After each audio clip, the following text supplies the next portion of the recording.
with Tsetan, who is a senior nursing major, who was in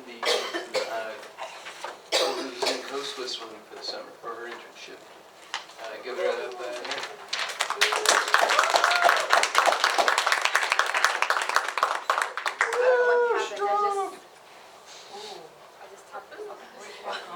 Alright, so we're going to make a very dramatic turn from here, from talking about fashion industry to conflict resolutions.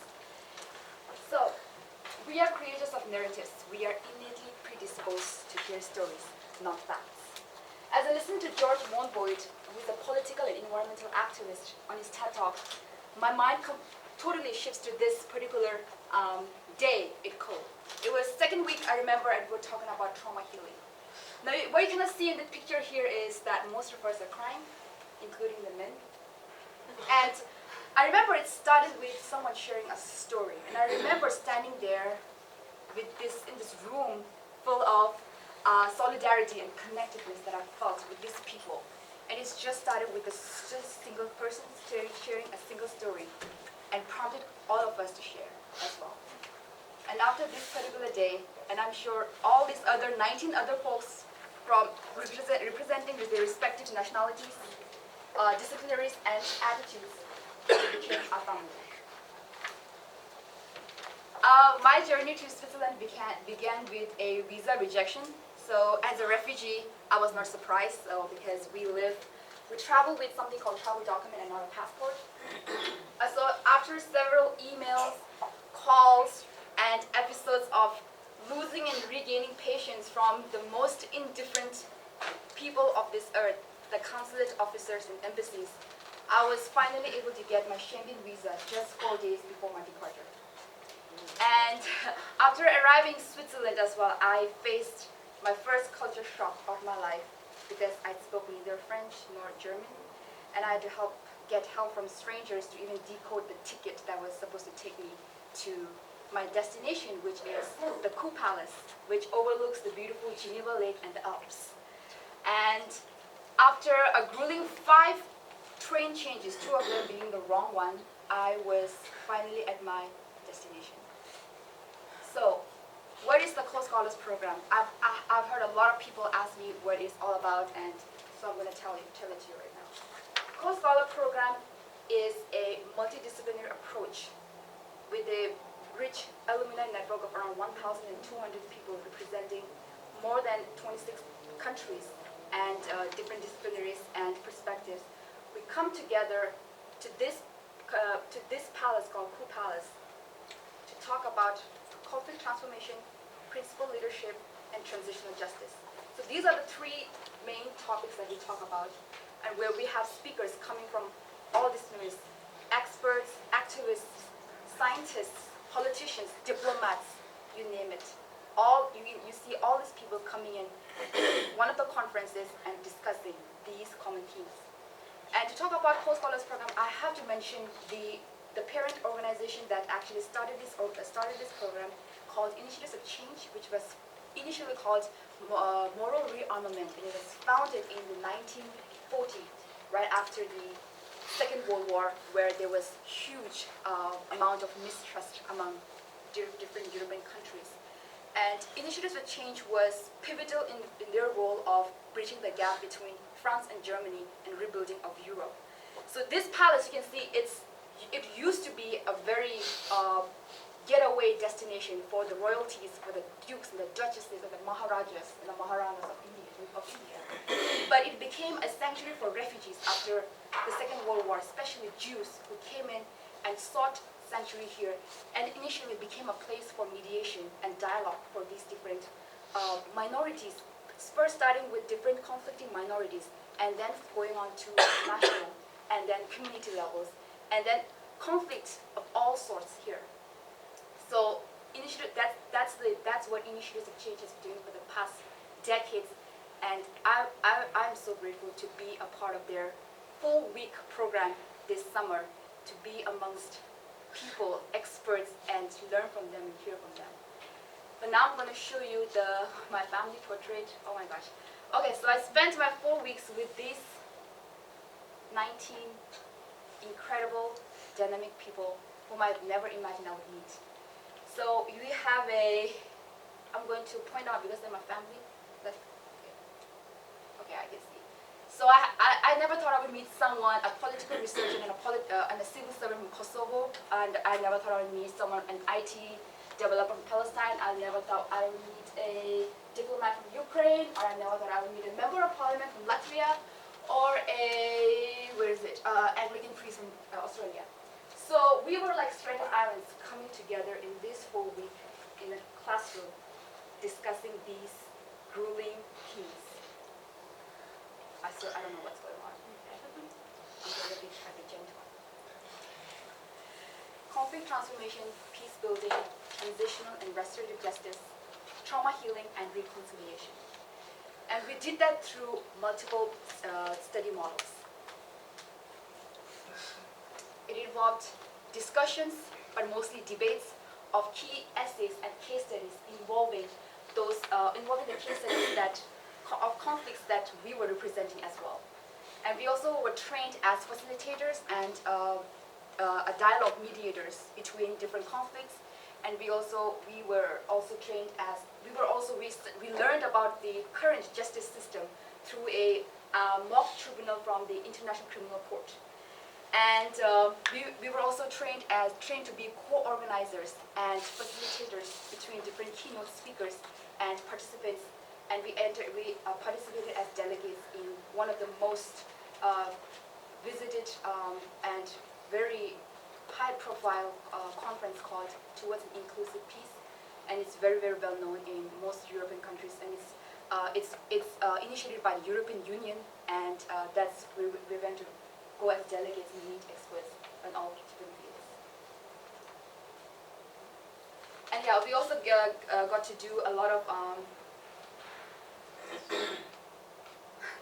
institutions field visits. We went to the United Nations, we went to Geneva Center for Security and Policy, and the International Center for Red Cross. And we did that in it was a 2-day trip that we did. We were as delegates. But I would like to point out two very important observations that I saw throughout these institutions. So we went there to get a better idea about the approaches that these institutions were inculcating in addressing their regional conflicts. But what I observed, a common theme through all of this was first the need for a multidisciplinary approach to any kind of conflicts, and that's what I learned at EPG. When there is a room full of people coming with their different ideas and then their own ideas and perspectives about things, it is more, you come up with a more creative solution rather than a more opposing or rather than it's just a waste of time. So that's what I noticed. And the second thing I noticed was the need for culture and contextual specific approach while looking at these approaches. And I'm thinking of EPG while I'm doing all the time, because we are working with the community, we are working with the local people, and that is what we need from the top, not the top-down bottom approach, but a bottom-up approach, working with the people and the communities, the grassroots organizations who are working with the people. And why Caux Scholars Program? Okay, the first one is, I remember sitting in Dr. Hackwood's office right there, no, upstairs.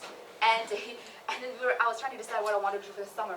And he said, very looking intently, Phurbu, what do you really want to do with that passion that he has?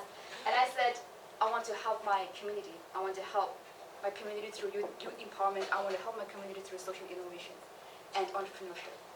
And then that is when it hit me that, as when I was in EPG, we learned that you can be an entrepreneur, and I could be a nurse as well. So I realized that I can be an entrepreneur, a nurse, and also a social innovator. And also that the same year we had a convocation speaker called Rachel Brown. Do you all remember her? She works. She's a founder of Project Zero, and she's working how they use communication in South Africa for intergroup conflicts. And I went up to her and asked her, what can I do to address conflict that is on a national level? Because I come from a refugee community. And she said, go find people who are going through the same thing.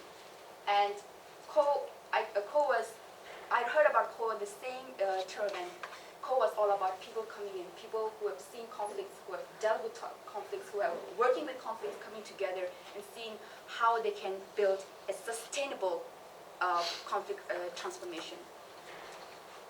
And second was, at EPG, I learned EPG was a whole door of possibilities of what happens, what you can achieve with the right mindset, and that's the growth mindset. And it was an idea that came to me very, very with difficulties, because I really didn't understand it, coming from a culture where I'm taught to be, I was not so assertive, right?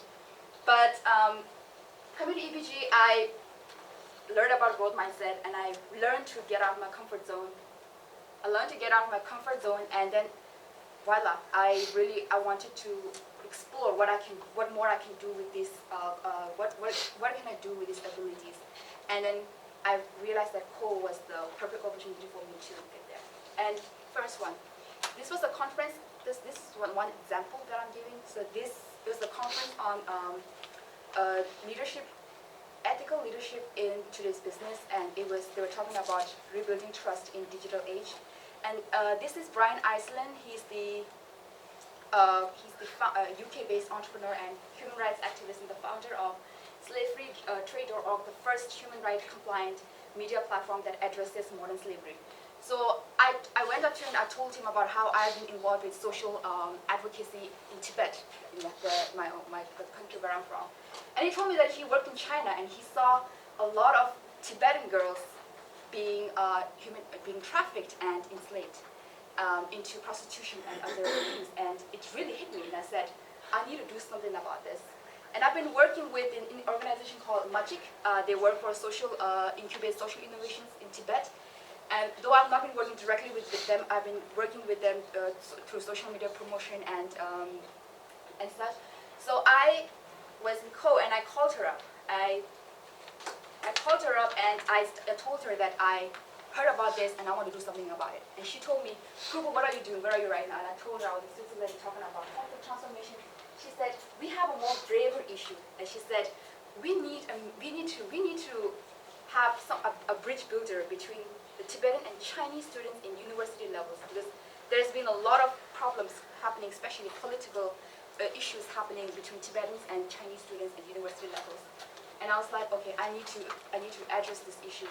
And she said, she said she was designing a program where she wanted to bring in Tibetan students and Chinese students, but she was looking for a mediator. And she said, would you be willing to do it? And I said, yes, I'm willing to do it. And since this is the first time you're doing this, I'm also willing to design the project. Because in my class, I had with me all the resources, the people that I'd seen. They came with invaluable skills and resources, and I had to use that opportunity to build a team for myself.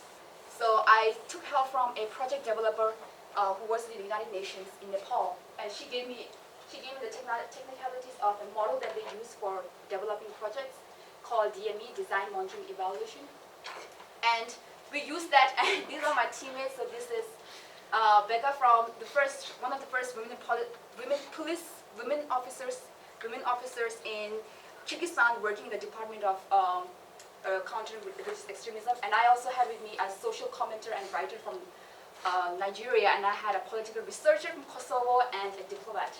So we were in this room full of people with different ideas. Okay, I heard all the great things about interdisciplinary approach and all that, but this was real. Like, I was in the room, and there were people asking me questions, different kind of questions, and I had to answer them. So after the end of the day, we did come up with a 7-day retreat program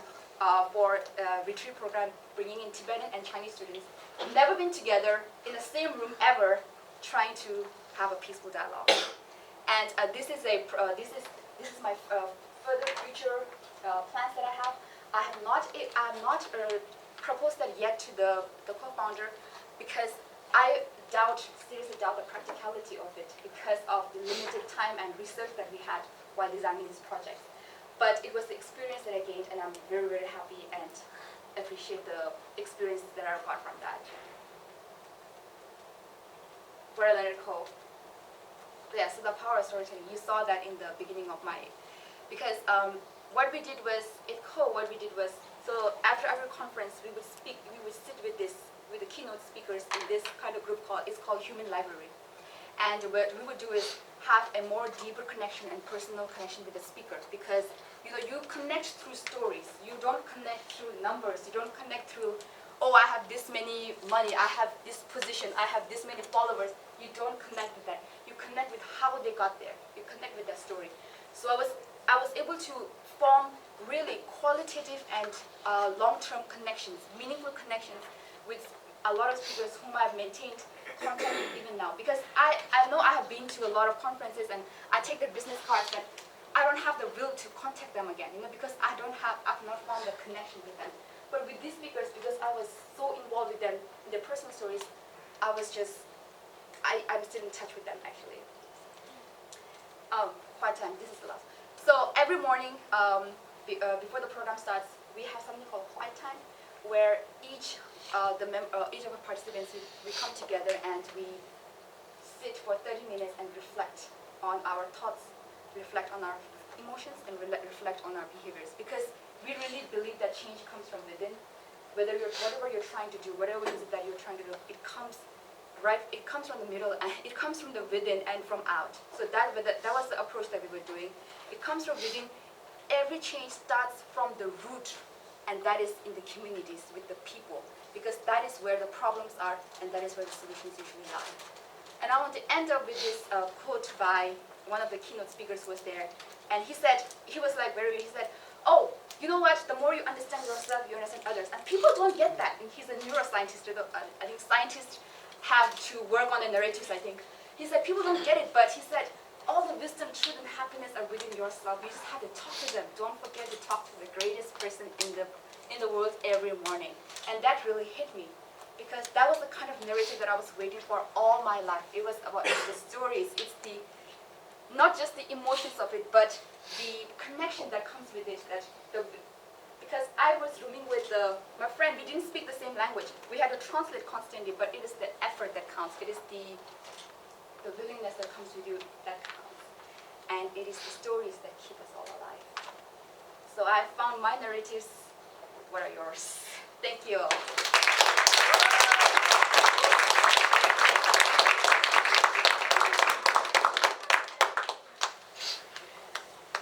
Yes, Alana. Hi, Phurbu.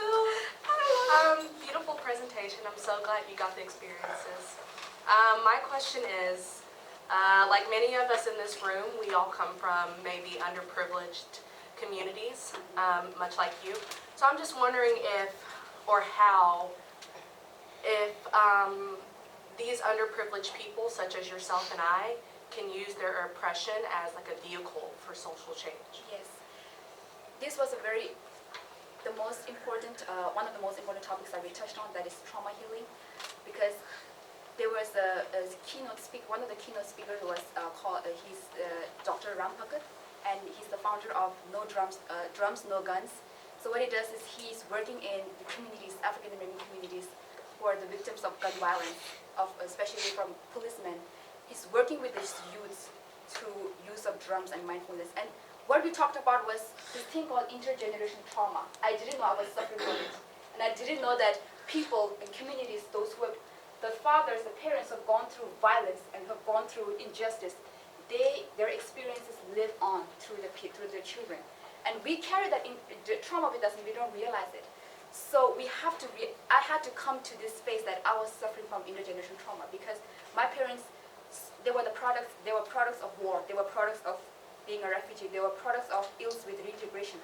And I had to carry that with me, but I didn't realize it until I came here and people started sharing the stories, and I was like, well, I have an intergenerational trauma too.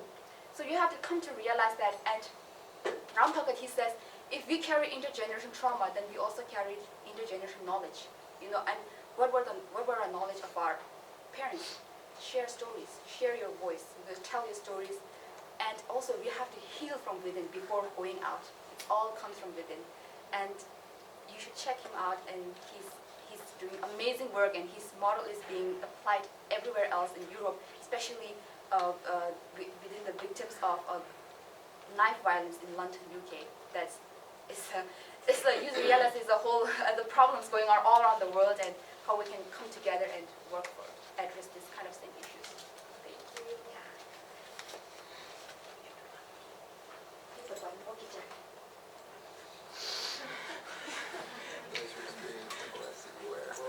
very much.